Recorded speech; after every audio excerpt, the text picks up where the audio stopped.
신율의 뉴스 정면 승부 3부 시작합니다. 매일 3부는 저희가 정치 뉴스 많이 다뤄드립니다만 저희가 다루지 않았던 그런 문제들을 여러분한테 꼭 집어서, 하지만 중요한 문제죠 물론, 여러분들께 전해드리는 바로 정면 브리핑 시간인데요. 오늘도 여러분에게 그런 뉴스 콕콕 집어서 전해드릴 김영민 아나운서 나와 있습니다. 안녕하십니까? 네, 안녕하세요. 크리스마스 주간이에요. 예, 아유 그래요. 아유, 근데 있잖아요. 저는 요새 오늘 성적 내고 올리고. 네네, 고생 많으셨습니다. 예, 아니요, 고생은 지금부터죠. 이제 왜 내가 이 성적이 나왔는지 그러면 이제 전 일일이 그거를 다 설명을 해주거든요. 전 학생들의 입장을 충분히 이해합니다. 그래서 이 입술까지 터지고 그러니까요. 말도 못하고 있습니다 지금. 예, 근데 그러고 보니까 크리스마스네요. 진짜. 내일이 크리스마스 이브죠. 그렇습니다. 그렇죠. 수요일이 이제 크리스마스죠. 그렇군요. 예, 아유, 근데 크리스마스 하니까 독일에서는 그 크리스마스 이 마켓이라고 있잖아요. 네. 거기에 뭐 자동차가 돌진해가지고 또 많은 분들이 사상된 불행한 사고가 있었더라고요. 사우디아라비아 측 사람으로 알려졌죠. 그렇죠.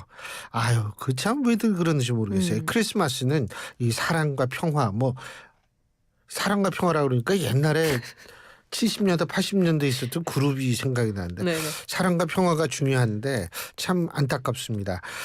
그리고 저희 크리스마스 이브에는 특별한 정면 승부가 찾아온다라고 합니다. 저도 솔직한 얘기가 뭐가 특별한지는 모르는데, 저는 사실 PD 분의 이 일에 대해서는 전 전혀 얘기를 얘기할 입장이 아니기 때문에. 내일 제가 3부에 안 나온다는 소문이 돌더라고요. 아, 그래요? 네, 언제 등장할지 여러분 1부부터 봐주세요. 그렇구나. 어쨌든 뒤숭숭합니다. 하지만 크리스마스 이브, 크리스마스 날에만은 우리가 모든 거를 좀 믿고 정말 이 크리스마스라는 그 명절이 주는 의미만을 생각할 수 있는 그런 날이 됐으면 참 좋겠습니다.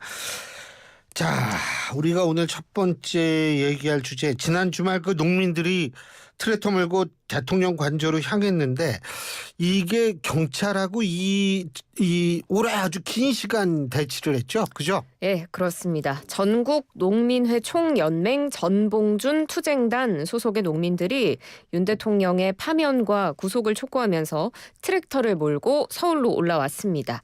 이걸 경찰이 막으면서 밤샘 대치를 했는데요. 이 과정에서 농민 2명이 연행이 됐고 트랙터 창문이 깨지기도 했습니다. 대치가 길어지면서 시민들도 길거리에 나와서 집회에 함께하는 모습이었는데요. 사실 지난 주말에 눈 소식도 있고 영하권의 날씨가 또 엄청 춥기도 했었잖아요. 뭐 오늘도 춥더라고요. 네, 맞습니다. 워낙 날이 추웠어서 저체온증을 호소하는 사람들도 있었고, 추위에 쓰러진 사람들을 시민들의 몸을 주물러주고, 또 시민들도 추워서 이 남태령역 내부에서 버티면서 몸을 녹이고 다시 시위에 합류하고, 이런 상황이 이어졌습니다.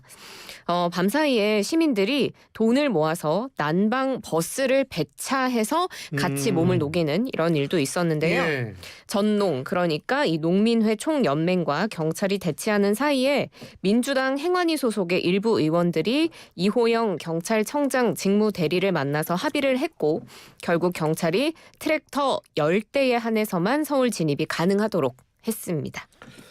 경찰이 이 트랙터를 이렇게 장시간 동안 막은 이유, 이게 뭐 교통 혼잡 때문에 그런 거예요? 여러 가지 안전에 대한 우려가 있을 것으로 생각을 했다고 경찰은 밝혔습니다. 이 경찰과 농민회가 무려 28시간가량 대치를 이어갔는데요. 이호영 경찰청장 직무대행이 오늘 국회 행안위 전체 회의에 출석해서 이유를 밝혔습니다. 안전 문제가 있을 것으로 판단을 했고, 또 판례상 일부 제한 통보가 가능하다고 판단을 했다고 밝혔는데요. 토요일에 광화문 지역에는 자유통일당 또 민주노총의 집회가 있어서 한 6만 명 정도의 인파가 운집해 있었고, 그쪽으로 진입을 하려는 것이기 때문에 안전 문제가 있지 않을까 판단을 내렸다는 겁니다.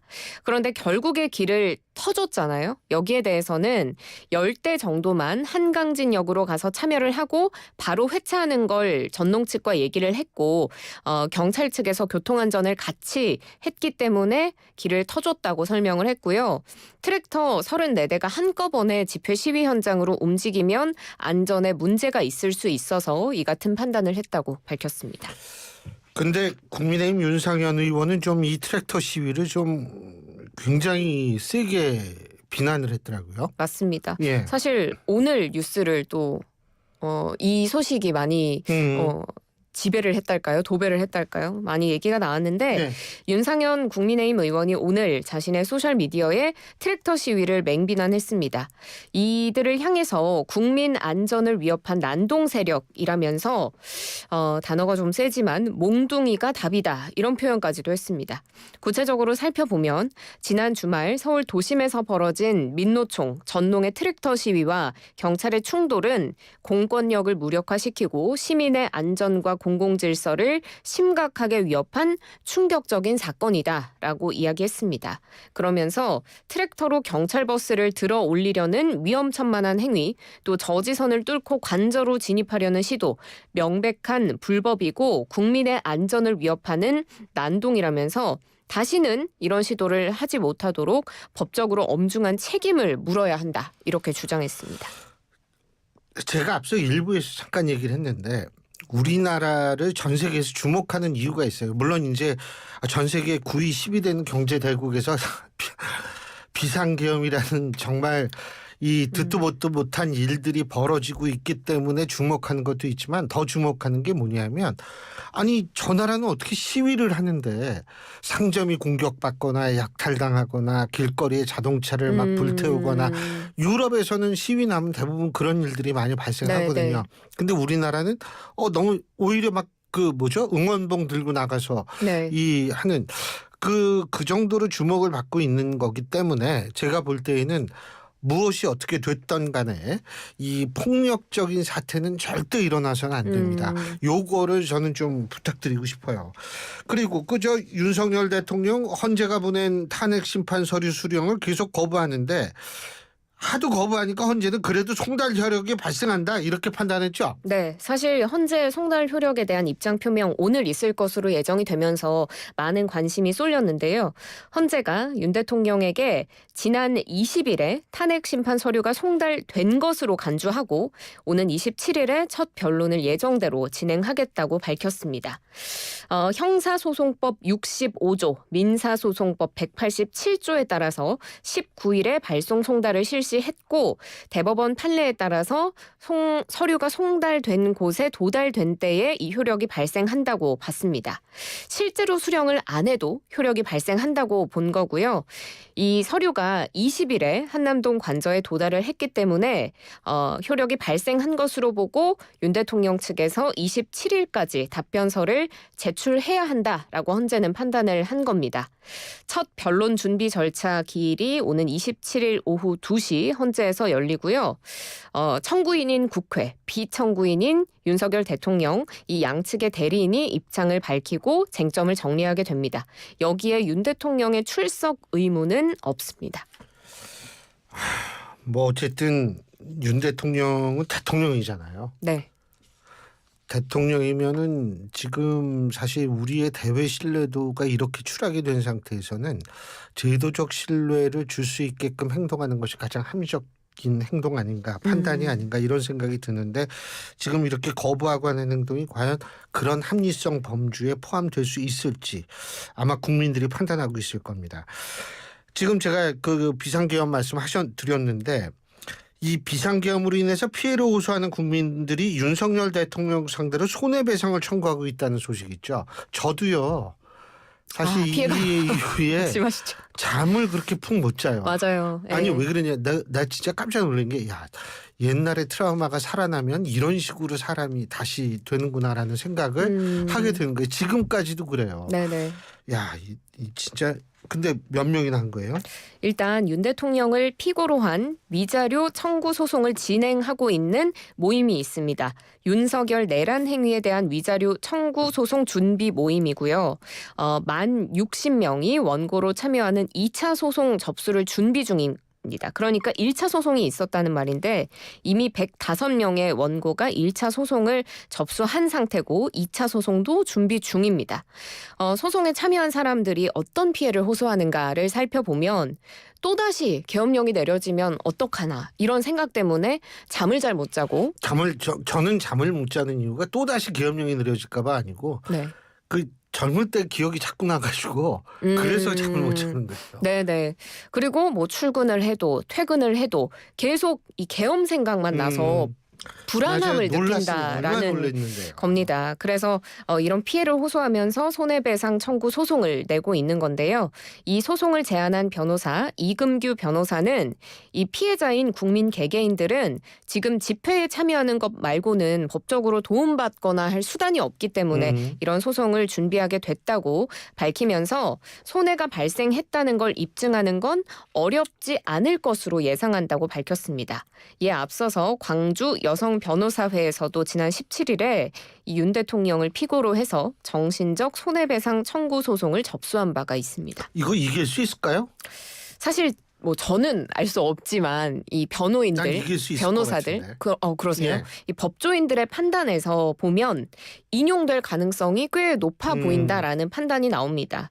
권규보 법무법인 마중 변호사가 언론과 인터뷰를 한 내용을 보면 지금 국회에서 탄핵소추안을 가결했기 때문에 계엄이 헌법이나 법률을 위배했다라는 증명이 일부 이루어졌다고 볼 수가 있고 그래서 앞으로 헌재 결정을 통해서 국민들의 기본권을 침해했다는 점이 확인이 되면 입증이 더 용이할 것이다라고 입장을 밝혔습니다.